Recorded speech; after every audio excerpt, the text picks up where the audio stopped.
Gustav Isaksen there with the goal for Denmark. By the way, I'd be remiss if I didn't say catastrophic. Wow. What are you going to give Raya a pass there, Shaka? I was clear on that. I wasn't taking a touch there.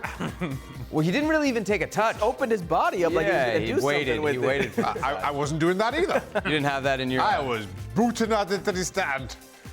All right, so Spain win 2-1, but Jules, as we just saw there, they made it more interesting than it should have been at the end.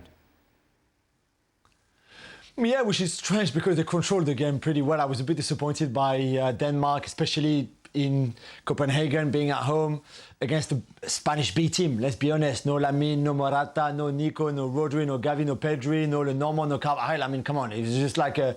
And yet, for most of the game, they controlled it, and you're right, at the end, they made it a little bit tense for themselves. But I thought for most of the game, they were in control. Dani Olmo was wonderful, I thought, at times, and even Jose Perez scored. So even when Spain and De La Fuentes have a B team like that behind, to be able to go away to Denmark in what we would have thought and probably presented as a tricky game before kickoff, which I thought it was going to be, then they just control it quite magnificently with the ball, just knowing when to accelerate, knowing when to put their foot on the ball.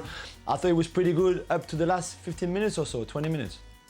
How impressive is it, Ale, what Jules is talking about, just that they can bring in so many new guys and still look that good? Yeah, it talks about the quality and the strength of the system, the quality and the depth of the players and the pool that are available.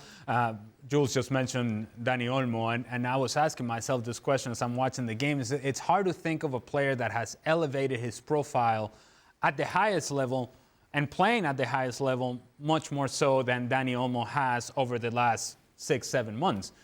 Dani Olmo, and in going back to last season in Bundesliga, was a part-time starter, wasn't starting all the time for Leipzig. I had to go back and did the research and then think, okay, is this just me thinking that that's how it was? Or what did the numbers say? Well, the numbers say that he only played 21 out of 34 matches for Leipzig. Now there were some injury issues there.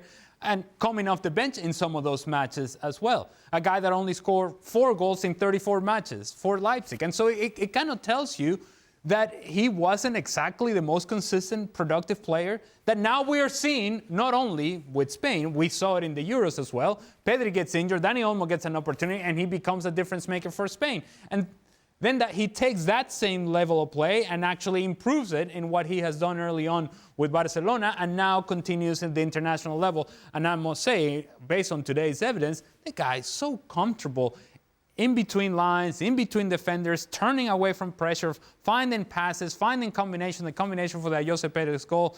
And it all starts with Dani Olmo and his ability to find those spaces.